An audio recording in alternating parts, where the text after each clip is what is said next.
बोला करो भाई। चलिए देखिए, आज हम लोग पढ़ेंगे फाइनेंशियल फंक्शन के बारे में। यदि फाइनेंशियल फंक्शन की बात करें,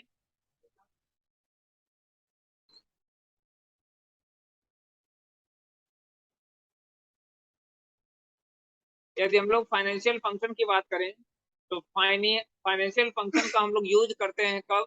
जब हमको अलग अलग टाइप के मतलब बिजनेस से संबंधित किसी भी प्रकार का कैलकुलेशन यदि करना होता है तो उस केस में हम किसका इस्तेमाल करते हैं?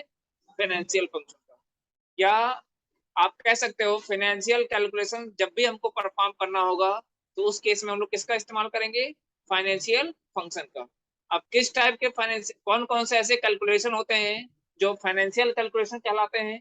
तो उसमें आपका इन्वेस्टमेंट की बात होती है। इन्वेस्टमेंट का मतलब ये होता है पैसा, मतलब कहीं इन्वेस्ट करना, पैसा कहीं लगाना होता है ना। जैसे LIC में कुछ लोग पैसा जमा करते हैं, कुछ लोग पोस्ट ऑफिस में भी पैसा फिक्स करते हैं कि नहीं करते हैं? तो कहीं पे भी जब भी कोई पैसा हमारे द्वारा लगाया जाता है उसी को कहा जाता है पैसा इन्वेस्ट करना। लोन अमाउंट, लोन मतलब लोन अगर कहीं से लेते हो, रेट, पीरियोडिक पेमेंट, इस टाइप के जितने भी कैलकुलेशन होते हैं उन्हें क्या कहा जाता है? फाइनेंशियल फाइनेंशियल कैलकुलेशन कहा जाता है। और उस टाइप के फाइनेंशियल कैलकुलेशन को परफॉर्म करने के लिए हम जिन फंक्शन का इस्तेमाल करेंगे उन्हें क्या कहा जाएगा? Financial function. जैसे एक बार फिर से समझ लीजिए, यदि हम कहीं पैसा इन्वेस्ट कर रहे हैं तो हमको 2 साल बाद, 4 साल बाद कितना पैसा मिलेगा अगर हम कैलकुलेट करना चाहते हैं तो उसके लिए भी फाइनेंशियल फंक्शन यूज किया जाएगा। वो फाइनेंशियल फंक्शन होता है FP। यदि मान लीजिए हम यदि हम मान लीजिए बैंक से कोई लोन अमाउंट लिए हैं तो हमको पता करना है कि मंथली किस्त कितना आएगा। मंथली इंस्टॉलमेंट में मतलब हमको हर महीने कितना पैसे जमा करना पड़ेगा, या हर 6 महीने पे कितना जमा करना पड़ेगा, या हर 3 महीने पे कितना जमा करना पड़ेगा। अलग अलग प्रोसेस होता है कि नहीं होता है? या यदि हम मंथली इंस्टॉलमेंट पे कर रहे हैं उसमें कितना प्रिंसिपल अमाउंट है, कितना रेट ऑफ इंटरेस्ट है, इसको कैलकुलेट करना चाहते हो तो उसके लिए भी फाइनेंशियल फंक्शन। अगर हमको पता करना है कितनी बार किसी अमाउंट को में जमा करना है, कितनी बार में जमा करना है, ये भी कैलकुलेशन किसमें कहलाएगा? फाइनेंशियल कैलकुलेशन में। तो इस टाइप के डिफरेंट डिफरेंट टाइप के कैलकुलेशन होते हैं। और इस प्रकार के कैलकुलेशन में हम जिन फंक्शन का इस्तेमाल करेंगे उन्हें क्या कहा जाता है? Financial function. जैसे पहला है PV। अच्छा, फाइनेंशियल फंक्शन में कुछ टर्म आते हैं जिनके बारे में हमको जानना है। जब जब हम फाइनेंशियल फंक्शन यूज करेंगे तो उसमें कुछ टर्म आएंगे, है ना, कुछ एलिमेंट आएंगे। उन टर्म्स के बारे में हमको क्या करना है? जानना है। जैसे पहला है PV। अगर कहीं PV आता है फाइनेंशियल फंक्शन के दौरान तो PV का मतलब होता है प्रेजेंट वैल्यू। PV का मतलब क्या होता है? Present value. तो जो लोन अमाउंट होता है या जो इन्वेस्टमेंट अमाउंट होता है, बात समझिएगा, जो लोन अमाउंट होगा या जो इन्वेस्टमेंट का अमाउंट होगा वही क्या कहलाएगा? Present value. ध्यान दीजिएगा, लोन अमाउंट जो होगा, मैं यहीं से कॉपी कर देता हूँ, जो लोन अमाउंट होगा या जो इन्वेस्टमेंट अमाउंट होगा वही आपका क्या कहलाएगा? वही आपका कहलाएगा प्रेजेंट वैल्यू। आगे है PMT। PMT का मतलब होता है पीरियाडिक पेमेंट। पीरियाडिक पेमेंट का मतलब होता है जो मंथली किस्त जो आप जमा करोगे। यदि आपने लोन लिया है, देखिए, लोन के केस में भी हम मंथली किस्त जमा कर सकते हैं और इन्वेस्टमेंट के केस में भी मंथली या क्वार्टरली या हाफ ईयरली या ईयरली, 4 तरीके का होता है ना। 4 तरीके से आप पैसा पे कर सकते हो। एक मंथली होता है, एक क्वार्टरली, क्वार्टरली का मतलब 3 मंथ्स, एक हाफ ईयरली होता है, हाफ ईयरली का मतलब 6 मंथ, और एक होता है ईयरली होता है। ईयरली तो आपको पता है ऑलरेडी, वो ईयर होता है जिसमें 12 मंथ होते हैं। तो जो PMT का मतलब होता है, PMT का मतलब ये जो PMT का मतलब पीरियाडिक पेमेंट लिखा है ना, तो आप इसको कह सकते हो मंथली इंस्टॉलमेंट, या इसको EMI भी कह सकते हो। इसी को आप क्या कह सकते हो? EMI। अब जो PMT होता है उसमें दो बातें होती है। जैसे मान लीजिए किसी लोन का यदि हम किस्त जमा करने जा रहे हैं तो उसमें दो प्रकार की वैल्यू होती है। एक तो लोन अमाउंट, सॉरी, एक प्रिंसिपल अमाउंट होता है, इसे मूलधन कहा जाता है। एक प्रिंसिपल अमाउंट होता है, इसे क्या कहता है? मूलधन कहा जाता है। और एक रेट ऑफ इंटरेस्ट होता है। जैसे होता ना, जैसे मान लो 5 लाख का यदि आपने लोन लिया है, तो बैंक अमूमन क्या करती है कि 10% रेट के साथ चार्ज करती है। तो 5 लाख रुपए वो जो मूलधन आपने लिया है वो तो जमा करते ही हो, उसके साथ साथ आपको इंटरेस्ट देना पड़ता है कि नहीं देना पड़ता है? 10% से के या जो भी बैंक का क्राइटेरिया होगा उसके अकॉर्डिंग इंटरेस्ट चार्ज देना पड़ेगा। तो जब आप किस्त भरते हो ना, तो उसमें दोनों चीजें होती हैं। जो 5 लाख का मूलधन जमा करते हो वो तो होता ही होता है, इसके साथ साथ आपका इंटरेस्ट भी क्या होता है, देना पड़ता है। हर किस्त में आप दोगे तो, तो उसमें जो आप किस्त दोगे उसमें मैंने कहा प्रिंसिपल अमाउंट होता है। तो जब प्रिंसिपल अमाउंट को कैलकुलेट करना होगा तो पीपीएमटी, और आईपीएमटी का मतलब इंटरेस्ट पेमेंट। जैसे मैंने कहा ना, जो मंथली किस्त देते हैं वो प्रिंसिपल अमाउंट होता है। तो प्रिंसिपल अमाउंट को रिटर्न करते हैं किससे, पीपीएमटी से। और आईपीएमटी किसको रिटर्न करता है, रेट ऑफ इंटरेस्ट या इंटरेस्ट पेमेंट को। रेट क्या होता है, इंटरेस्ट रेट।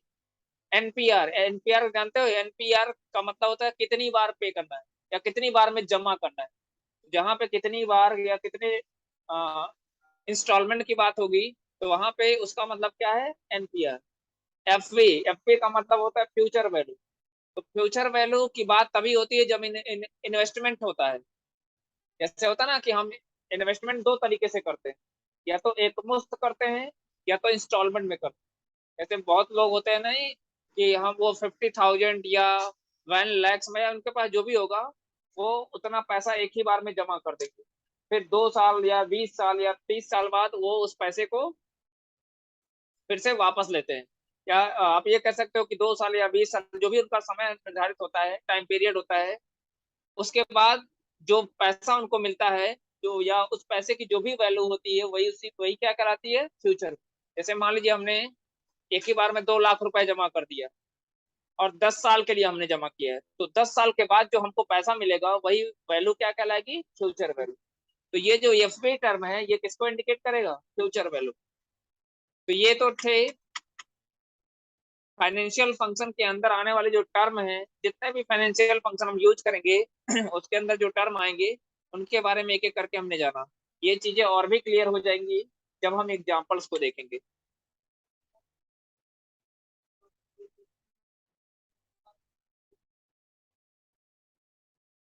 यहाँ पे देखिए, यहाँ पे कुछ चीजें हमको और भी ध्यान देनी पड़ेंगी। जैसे यदि हम मंथली किस्त जमा कर रहे हैं, तो रेट ऑफ इंटरेस्ट को हम 12 से क्या करेंगे, डिवाइड करेंगे।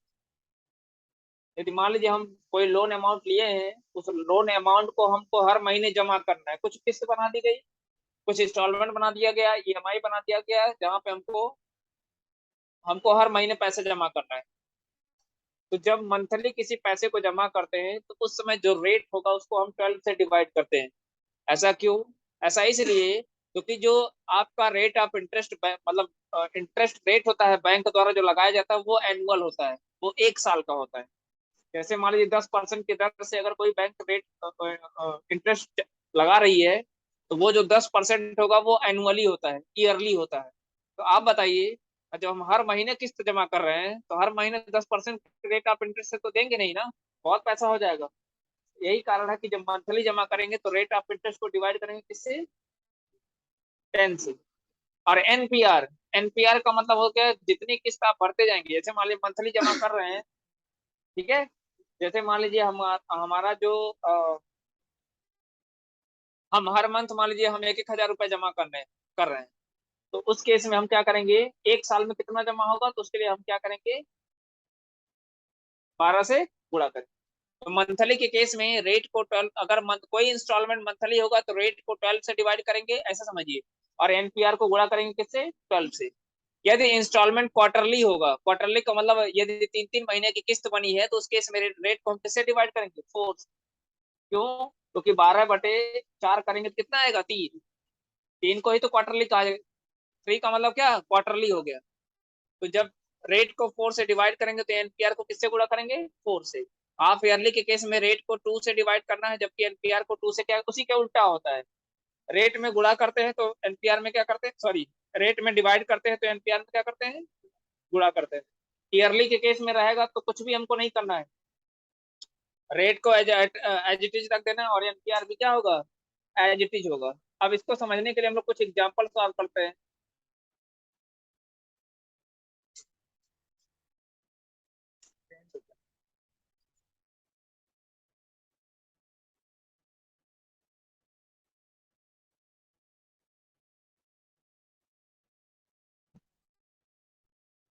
यहाँ पे आएंगे, देखिए कुछ फाइनेंशियल फंक्शन दिए गए हैं यहाँ पे।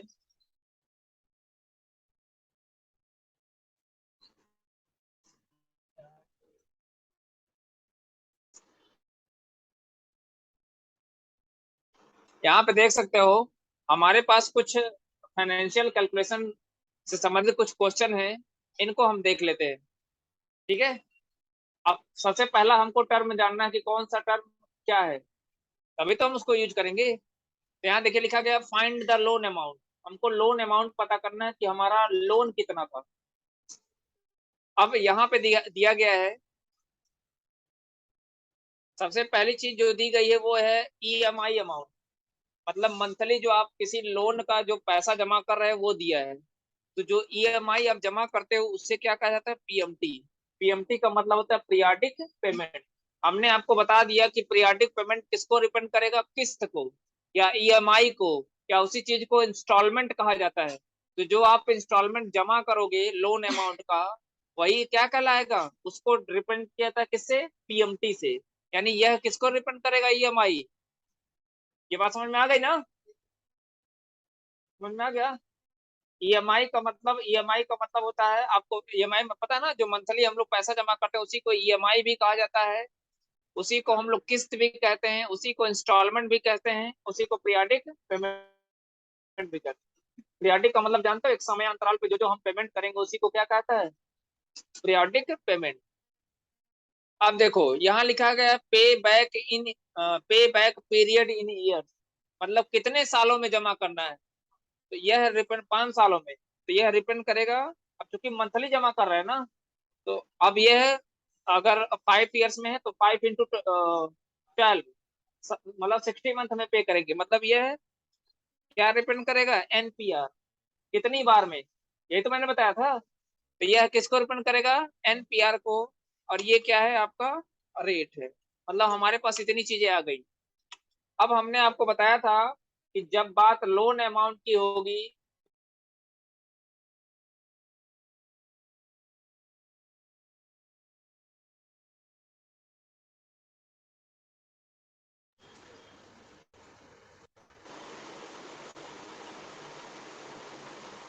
बात लोन अमाउंट की होगी या बात इन्वेस्टमेंट के अमाउंट की होगी, तो उस केस में हम किसका यूज करेंगे, पीवी का। तो हम यहाँ पे क्या लिखने वाले हैं, is equal to PV function. क्यों पीवी लिख रहे हैं, क्योंकि हमको क्या पता लगाना है, लोन अमाउंट। ब्रैकेट ओपन करेंगे, सबसे पहले देखिए क्या दिया है, रेट। सबसे पहले क्या दिया है, और रेट पे वैल्यू कितना है, 13.50%। अब यहाँ पे रेट को लिखते समय हमको कुछ बातें ध्यान देनी है, जो हमने अभी बताया था। वो बातें ये है कि रेट को जब हमारा किस्त कैसा होगा, मंथली होगा, तो रेट को किससे डिवाइड करेंगे, 12 से। और एनपीआर को गुणा करेंगे किससे, 12 से।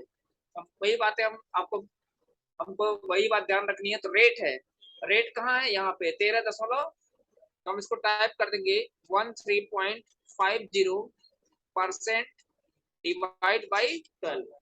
हम डिवाइड बाई 12 क्यों कर रहे हैं, क्योंकि हम मंथली किस्त जमा कर रहे हैं, कॉमा एनपीईआर। एनपीआर क्या है, कितनी बार में। तो एनपीआर की वैल्यू कितनी है, 5 इसको गुणा कर देंगे किससे, 12 से। समझ में आ गया। फिर कॉमा, अगली वैल्यू क्या है, पीएमटी।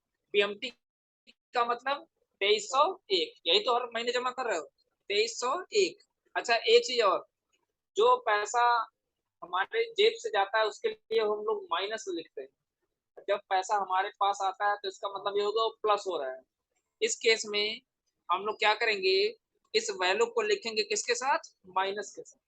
2301 को हम किससे लिखेंगे, माइनस के साथ। माइनस के साथ क्यों लिख रहे हैं, क्योंकि पैसा हमारे जेब से जा रहा है। समझ रहे हैं, एक ट्रिक है, इसको ध्यान में, अगर इसको नहीं करते तो रिजल्ट माइनस में आता है। ठीक है, तो ये जब पैसा हमारे जेब से जाएगा तो उसके लिए हम माइनस साइन यूज करेंगे। फिर कॉमा, पीएमटी तक हो गया। एफवी, एफवी नहीं दिया गया है। क्या आपके पास एफवी कोई वैल्यू है, नहीं है। तो जब कोई वैल्यू आपके पास ना हो तो एक बार और कामा लगा के छोड़ दीजिएगा, 2 कामा। समझ में आई बात। अब देखिए आपसे पूछ रहा है 0 और 1। क्या पूछ रहा है, 0 और 1।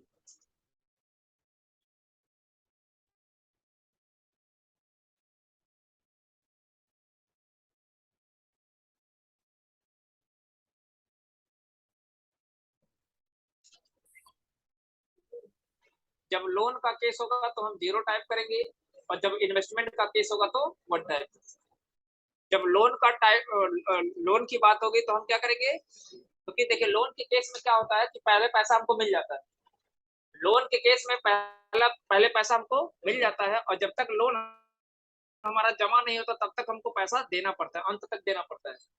जब तक पैसा हमारा पूरा पे नहीं हो जाता तब तक हमको उसको देना पड़ता है। तो इसीलिए हम क्या करेंगे, यहाँ पे 0 किसको इंडिकेट कर रहा है, एंड ऑफ पीरियड। जबकि इन्वेस्टमेंट के केस में क्या होता है, पहले हम पैसा इन्वेस्ट करते हैं, पहले हम पैसा क्या करते हैं, इन्वेस्ट। तो देखिए यहाँ पे लोन के केस में पैसा हम बाद में जा रहा है, पहले मिल जा रहा है। जबकि इन्वेस्टमेंट के केस में क्या हो रहा है, पैसा पहले ही हमको मिल जा रहा है। सॉरी, पहले पैसा हमारे जेब से चला जा रहा है। लोन के केस में पैसा बाद में जा रहा है, तो बाद का मतलब एंड, और इन्वेस्टमेंट के केस में पैसा पहले जा रहा है, तो इसलिए बिगिनिंग। तो जब इसलिए मैंने कह दिया कि जब लोन की बात होगी तो हम यहाँ पे टाइप में क्या लेंगे, 0, और जब इन्वेस्टमेंट की बात होगी तो हम क्या लेंगे, 1। याद रहेगा, लोन की बात होगी तो 0, और इन्वेस्टमेंट की बात होगी तो 1। 0 ही क्यों लोन के केस में, क्योंकि हमने आपको बताया कि पैसा बाद में जाता है, इसलिए 0 क्या लिखा है, एंड ऑफ पीरियड। और 1 इसमें क्या होता है कि पैसा पहले ही आप इन्वेस्ट करते हो, बाद में आपको मिलता है। तो इसलिए हम इन्वेस्टमेंट के केस में क्या लेंगे, 1। हालांकि इन्वेस्टमेंट लोन के केस में तो हमेशा 0 ही रहेगा। इन्वेस्टमेंट के केस में एक ऐसा केस आएगा जब हम 0 भी लेंगे, लेकिन वो केस हम आगे डिस्कस करेंगे, अभी फिलहाल डिस्कस नहीं करेंगे। या डिस्कस करना चाहते तो कर सकते हैं, कोई दिक्कत नहीं है। जब इन्वेस्टमेंट एक मुश्त होगा, मतलब एक मुश्त हमने कहीं पैसा जमा कर दिया, तो उस समय 1 लेंगे। और यदि इन्वेस्टमेंट मंथली करेंगे या क्वार्टरली कर लें तब 0 लेंगे। बस यही चीज है। तो हम चूंकि लोन की बात हो रही है तो यहाँ बहुत ज्यादा हमको सोचना नहीं है। हम लोग क्या टाइप कर देंगे, 0, ब्रैकेट लगाएंगे, इंटर के प्रेस करेंगे। आपका जो लोन अमाउंट था वो लगभग 1 लाख रुपए का लोन लिया गया था। तो आसानी से हम लोग कैलकुलेट कर लिया कि नहीं कर लेते। बस ये है कि हमको चीजों को यूज कैसे करना है इसके बारे में पता होना चाहिए, बाकी सब चीजें तो आसानी है। अगला देखिए, अगला क्वेश्चन है, find out EMI against loan. हमको इस बार क्या पता करना है, किस्त पता करनी है। हमको इंस्टॉलमेंट पता करना है कि हर महीने हमको कितना पैसा जमा करना है। कब, जब यदि हमारे द्वारा 2,50,000 का लोन लिया गया। क्या मान लीजिए कोई पर्सन है जिसके द्वारा किसी बैंक से 2,50,000 का लोन लिया गया, उसको कितने सालों में उस लोन को जमा करना है, तो 2 सालों में, जिसपे रेट ऑफ इंटरेस्ट कितना है, 13.50%। अब इसका मंथली किस्त निकालना है, तो मंथली किस्त, अब देखिए किस्त निकालने के लिए कौन सा फंक्शन, पीएमटी। किस्त को कौन रिप्रेजेंट करता है, पीएमटी। यही तो हमने बताया था। लोन अमाउंट और इन्वेस्टमेंट को कौन रिप्रेजेंट करता है, लोन अमाउंट हो या इन्वेस्टमेंट अमाउंट हो तो वो पीवी होता है। फ्यूचर वैल्यू के लिए एफवी होता है, किस्त के लिए पीएमटी होता है, किस्त में जो प्रिंसिपल अमाउंट होता है उसके लिए पीपीएमटी होता है, किस्त में जो रेट ऑफ इंटरेस्ट होता है उसके लिए आईपीएमटी होता है। बस इतनी चीजें हैं। हाँ, कितनी बार में पे करना है, कितने समय के लिए, तो एनपीआर होता है और एक रेट होता है। इतनी चीजें हमको जाननी है।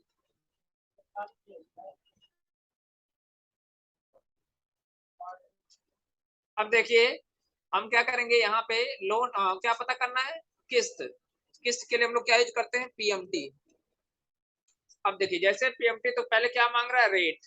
अच्छा देखिए हमको क्या जमा करना, ईएमआई। ईएमआई का मतलब मंथली, ईएमआई का मतलब, इसलिए हम पता कर रहे हैं क्योंकि हमको रेट को डिवाइड करना पड़ेगा और एनपीआर को मल्टीप्लाई करना पड़ेगा।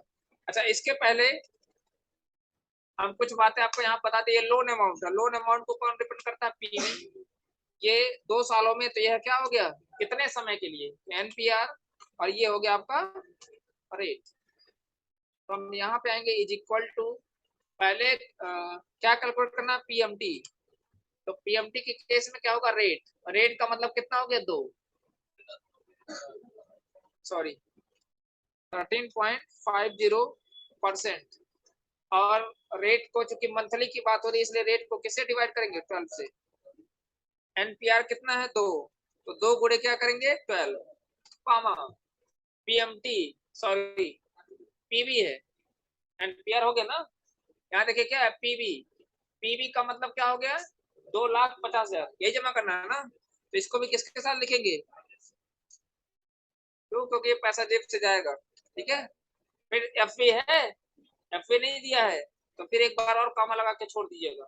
लोन की बात हो रही है तो हम क्या टाइप करेंगे, जीरो, ब्रैकेट बंद करेंगे, इंटर की प्रेस करेंगे, तो हर महीने की जो किस्त होगी वो आएगी 11,944 रुपए।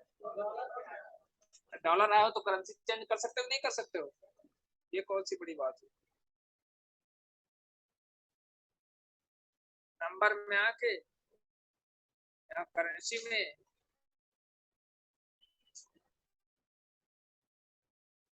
सॉरी दूसरे जगह दूसरा सेल सेलेक्ट था।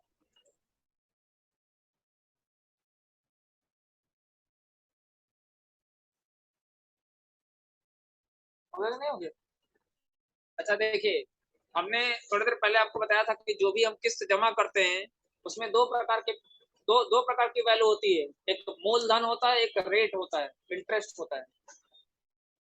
तो यहाँ पे देखिए हमको पता करना है प्रिंसिपल अमाउंट, मूलधन, जैसे ये मान लीजिए ये पैसा आया ना, ये जो किस्त आई है इसमें दो पैसे हैं, दो चीजें मिली हुई है, एक मूलधन है, एक रेट ऑफ इंटरेस्ट है। तो हमको जब मूलधन कैलकुलेट करना होगा तो पीपीएमटी फंक्शन, जब मूलधन कैलकुलेट करना होगा तो कौन सा function, PPMT is equal to, sorry यहाँ पे is equal to PPMT, bracket open करेंगे। अब देखिए यहाँ पे क्या लिखा है, रेट, रेट का मतलब 13.50%, क्योंकि हर महीने की बात हो रही इसलिए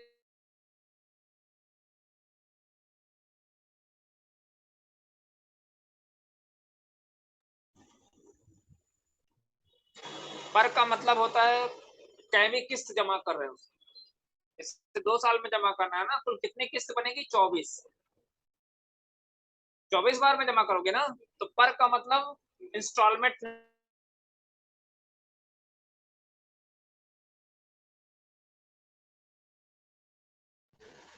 पता नहीं कौन बार बार फोन कर रहा है। यहाँ देखिए 1 2 3 4, ये क्या हो गया, ये किस्त नंबर है, या इसको आप कह सकते हो इंस्टॉलमेंट नंबर। तो पर का मतलब होता है पर इंस्टॉलमेंट, पर का मतलब क्या होता है, पर इंस्टॉलमेंट। तो आप कैवी किस्त जमा करने जा रहे हो पहली, तो आप सिंपली इस सेल पे क्लिक कर दीजिएगा।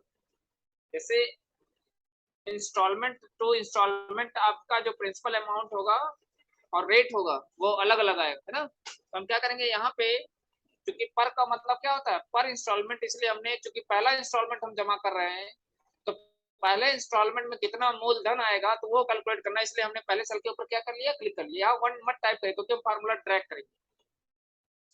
अब क्या करेंगे, कॉमा, फिर एनपीआर, एनपीआर कितना है 2, तो 2 को गुणा कर दिया किससे, 12 से, कॉमा एफवी, एफवी नहीं आया है तो एक और कॉमा लगा के छोड़ दीजिएगा, कुछ भूल गए, पीवी भूल गए, पीवी का मतलब कितना है 2,50,000, तो 2,50,000 को आप एज इट इज टाइप कर दिएगा, सॉरी माइनस के साथ, माइनस 2,50,000, कॉमा।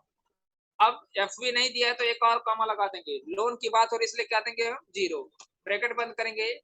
तो जो 11,944 रुपए थे उसमें 9,131 रुपए आपका मूलधन था। 9,031 रुपए क्या था, जो 2,50,000 हमको जमा करने हैं, उसी उसी का पैसा उसमें से हमने कितना जमा कर दिया, 9,131 रुपए। तो ध्यान दीजिएगा मूलधन बढ़ेगा, जैसे जैसे हम इंस्टॉलमेंट या किस्त जमा करते जाएंगे मूलधन हमारा बढ़ता जाएगा, रेट ऑफ इंटरेस्ट घटता जाएगा। क्यों, क्योंकि जो लोन अमाउंट आप जैसे जैसे जमा करेंगे, जब लोन अमाउंट कम होगा तो ऑब्वियस सी बात है रेट ऑफ इंटरेस्ट कम होता जाएगा।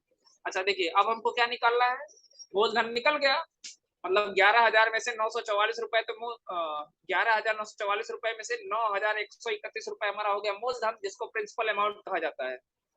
अब हमको पता करना रेट ऑफ इंटरेस्ट, तो बहुत आसान है, अगर हम इसमें से इसको घटा दें तो हमको पता चल जाएगा ना कि कितना रेट ऑफ इंटरेस्ट होगा। मैं यही नीचे पे कैलकुलेट करके दे देता हूँ। 11 इस पे क्लिक करेंगे, माइनस इसमें क्लिक करेंगे, 2,812 रुपए हमारा क्या होगा, रेट ऑफ इंटरेस्ट रेट होगा। लेकिन हम इसको ऐसे नहीं घटा के नहीं करेंगे, हम फंक्शन के थ्रू करना चाहते हैं। हमने बताया कि जब मूलधन कैलकुलेट करना होगा तो पीपीएमटी, और जब इंटरेस्ट कैलकुलेट करना होगा तो आईपीएमटी।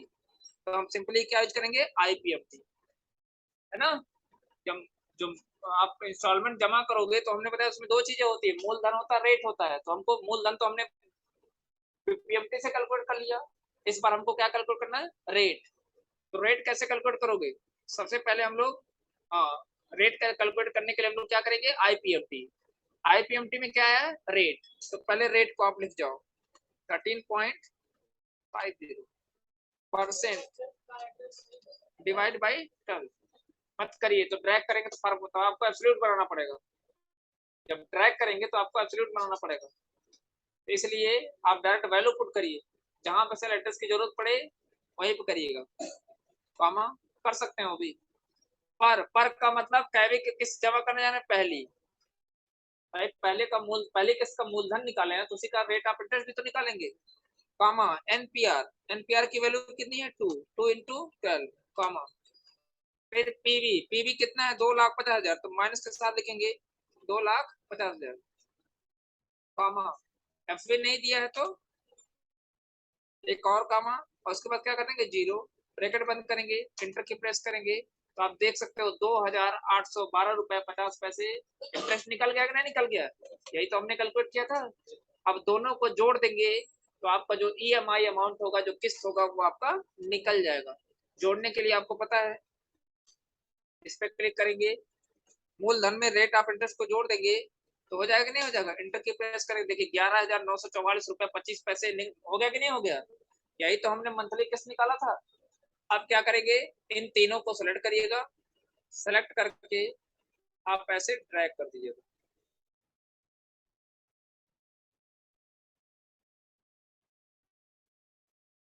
देखिए हर महीने की किस्त 11,944 रुपए ही आ रही है, लेकिन ध्यान से देखिएगा, जो हमारा मूलधन होगा वो समय के साथ बढ़ता जाएगा।